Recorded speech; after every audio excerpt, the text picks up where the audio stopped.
Well, he was stable, and given a stab wound that didn't look too bad, they decided to go through with imaging. And then 5 minutes later, he crashed right in front of their eyes. He lost his blood pressure and started to die on them. They then switched gears, rushed him back downstairs, and it was all they could do to save him. He was in the hospital for over a week from a stab wound that turned out to have gone through his belly. He was over 200 pounds, almost 1.5 feet through him into his aorta, lying in the back of his body. And a surgeon who was there had been a surgeon in Vietnam, and he said, I hadn't seen a wound like this since Vietnam. And it turned out he was right. They learned afterwards they forgot to ask one question. What did the weapon look like? Turned out he was at a Halloween party where the other guy was dressed as a soldier and stabbed him with a bayonet. And if they had been able to not miss that one question, what does the weapon look like, they would have figured out this was a much more dangerous wound.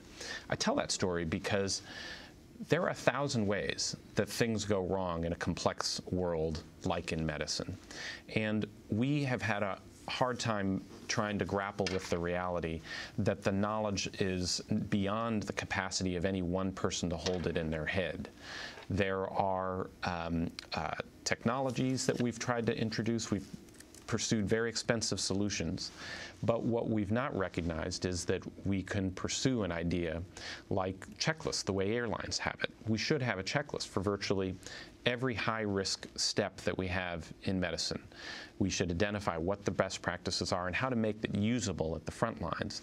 And we've forgotten that this is part of the science of what it means to make better health care and lower cost. The surgery checklist we came up with for operating rooms cost us less than $1 million to create and test in 8 hospitals around the world.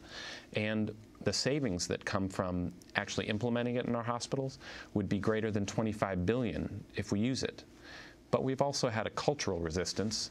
There are less than 20% of American hospitals that have adopted the surgical checklist that we've got. Interestingly, in health systems that have national health care, they've moved faster to adopt it. France, just 4 weeks ago, went live in all 8,000 of their operating rooms with surgeons using the checklist to reduce harm in care. I want to read to you from an article published in the British medical journal The Lancet last August, and it's co-written by a number of people, one of them Peter Pronovost, whom you credit in the book for creating the the checklist for central line infections. And they're talking about the Michigan Keystone ICU initiative, and this is what they write. Quote, the problem is that the story may well have been oversimplified. They're talking about the media coverage. The emphasis on checklists is a distraction from the plot that diverts attention from how safer care is really achieved. Safer care is achieved when all 3, not just one, of the following are realized. Summarize and simplify what you do, measure and provide feedback on outcomes, and improve culture by building expectations of performance standards into work processes, they say. They go on to say, we propose a widespread deployment of checklists without an appreciation of how or why they work is a potential threat to patient safety and to high-quality care. What's your response to that? They're completely right. The part of what's fascinating about the checklist idea is if we just drop tick boxes into place and you have people just going to their paperwork and not thinking about the patient, we've not solved the problem. There are good checklists and bad checklists. There are ones that turn people's minds off and become central command and control. This is about making teams having an aid that actually makes them more effective and not forgetting the dumb stuff. And then second, we do have a culture issue here. We see it in medicine as a form of weakness. You see a doctor in the office, and imagine if the doctor said, let me look this up in a textbook, and pulled the textbook out. You lose confidence in them. We want to pretend we are infallible. I gain confidence in the person. Exactly. That we have got to, we've now started to recognize that we actually are better off saying to people, I could get this wrong, and we need to check on it. But what he points out is, just creating a checklist that simplifies what needs to happen in every office appointment doesn't mean people use it. It doesn't mean that we have changed our culture to recognize that we are in the midst of redesigning our system. Sharif mentioned the Michigan system and the test that was done there. I was fascinated by what some of the poorest hospitals in the country did in Detroit. Talk about what the adoption of the system, what it meant, and what it meant for the doctors there. And the hospitals that could least afford any kind of change, some might have argued. Yeah. We have 2 million people who pick up infections in hospitals in the United States because somebody didn't wash their hands. And so for one of the most common infections in intensive care units where the intravenous lines get infected, what was recognized that if you made a checklist that said before the line goes in that you've made sure everybody's washed their hands, a hat, mask, glove, gown is on, sterile drapes around the patient, soap to clean the site had gone in, that this would reduce their infections. And when they put it in place, it reduced their infections in the state of Michigan by more than 2/3. The average hospital in Michigan has 0 infections now from these kinds of lines in any given quarter.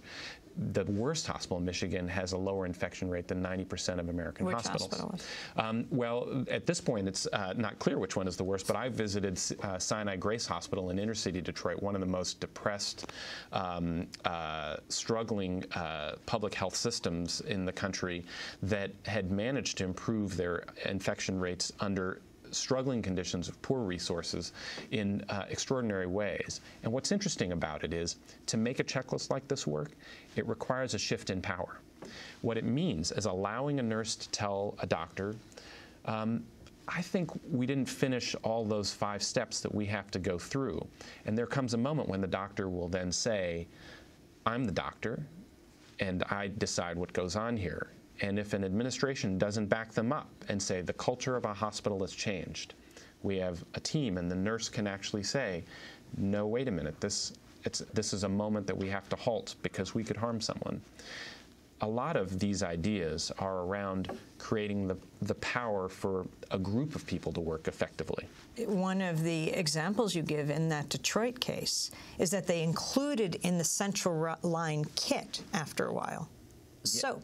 Or the antiseptic. Yeah, it's one of the bizarre things that you then work backwards. You realize, you know, of course it's frustrating at the front lines delivering care, because if you want to follow through on those 5 steps, for example, putting soap to clean the site where the line goes in, the proper soaps weren't actually in the kits. You needed people at a system level to go back to the manufacturers and say, the best care requires the right size drapes, the right kind of soap, and it's not in there. And that kind of change wasn't possible until you decided as a state, this is what we have to do right. Dr. Atul Gawande, I just want to switch gears for a moment here. In addition to being an author, practicing surgeon, and a professor at Harvard Medical School, in your plenty of spare time, you're a staff writer at The New Yorker, and many of your articles have been very influential, perhaps none more so than one you wrote in June about health costs in McAllen, Texas. It became apparently required reading at the White House. President Obama convened a meeting of his aides to discuss it. He cited it in a speech before the American Medical Association. Talk about what you found in McAllen, Texas, where it had the highest cost of health care in this country, and what that meant for health reform in this country. I didn't really understand what we needed to do to control costs. We've had solutions about what to do about coverage for 3 decades that you could almost pull off the shelf, and we're arguing about which one we want off the shelf. But what do you do about cost? I decided the way to try and answer this was look at the county that's spending the most money in the United States for health care, for Medicare, and that was in South Texas, in McAllen, Texas. And I visited doctors there, and I said, what do you think is going on? I compared that county, which is a border county, very poor, one of the poorest counties in our country, large Spanish-speaking only population. You have a high rate of undocumented immigrants.